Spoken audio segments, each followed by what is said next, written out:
Here we have some DeepSeek R2 rumors or leaks. They may be true, they may not be true. So as you know, DeepSeek is supposed to be coming at the end of April, which is now, or in the first part of the May. That's all speculation and rumors based on some sources.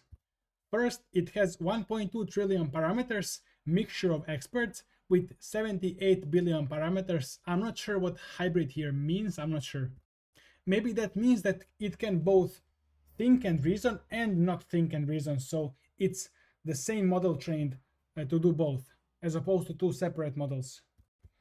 97.3% cheaper than GPT-4o, 0.07 dollars per million input tokens and 0.27 per million output, which is actually crazy cheap.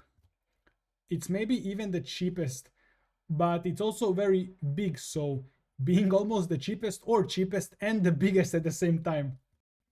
We got some good benchmarks here, and it's training on Huawei GPUs as opposed to Nvidia GPUs. That's just rumor. Maybe it's partially training, maybe not. As I understand, they have southeast and northwest computing clusters. So southeast would be in the Hangzhou or near Shanghai, and then north would be Beijing, but I think Beijing is, I don't know if it's northwest or north central or northeast. So maybe, I know they have office in Beijing as well. But then this guy, that's actually a highly trusted source of DeepSeek leaks, he's not so convinced, so I don't know, take it as you wish. Then we got a new model, GLM4. It has 32 and 9 billion parameters, and this 32 reasoning model is outperforming, looks like, DeepSeek R1 O1 mini, although I don't know why they didn't put a bit higher models as well. And QW232B, these are the benchmarks, but it only has 32B as opposed to DeepSeek R1, this one. And people say it's really good. Here we can see that it animates solar system well. And this is the GLM, not the reasoning model, against other non-reasoning models, and it looks like it's actually really good. It's even beating this model that's supposedly best in the world right now, non-reasoning, DeepSeek V3, released a month ago. So this guy also made this game using it. Let's check the game. Why did it lag a little bit? But the game works. This is in JavaScript, I think. Yeah. This guy says it's the best 32B local model they've ever tested. So I guess it's best 32B model. In research done by Cohere, they are examining sparse attention. So sparse attention is when you have attention mechanism and you don't apply attention to all tokens equally. You can omit some, maybe group some, etc. So you apply attention sparsely. And this is important for very long sequences. So for reasoning models that require a lot of tokens, you want to apply sparse attention. And DeepSeek has native sparse attention. Recent paper, maybe they will use that in DeepSeek R2. And so these people did a very comprehensive study on sparse attention and how it affects models. For very long sequences, larger and highly sparse models are preferable to small, dense ones for the same flops budgets, for the same amount of compute.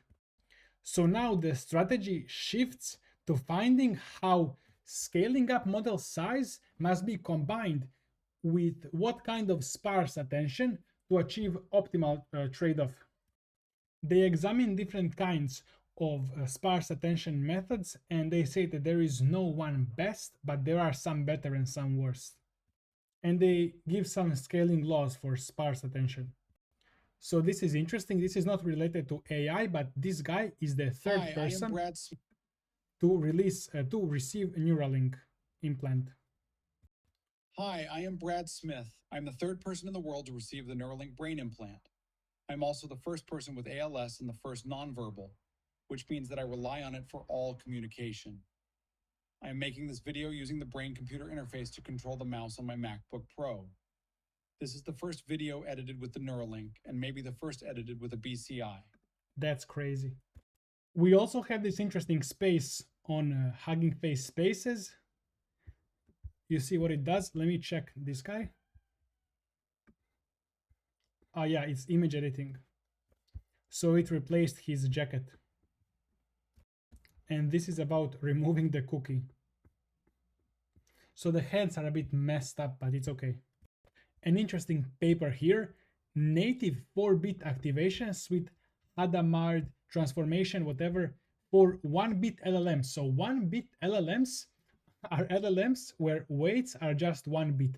So you know, it's not 32 bits, it's not 16 bits, it's not 8 bits, it's not 4, it's 1 bit, it's 1 or 0, which is absolutely insane. Microsoft did one LLM like a few days ago, and it's so fast. It's like 16 times faster than other like 16-bit LLM, which is a normal LLM today.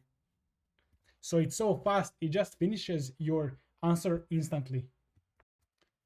And Microsoft once was like just 1 or 2 billion parameters, so it's very small. Maybe we will get this in the future, LLMs, bigger LLMs.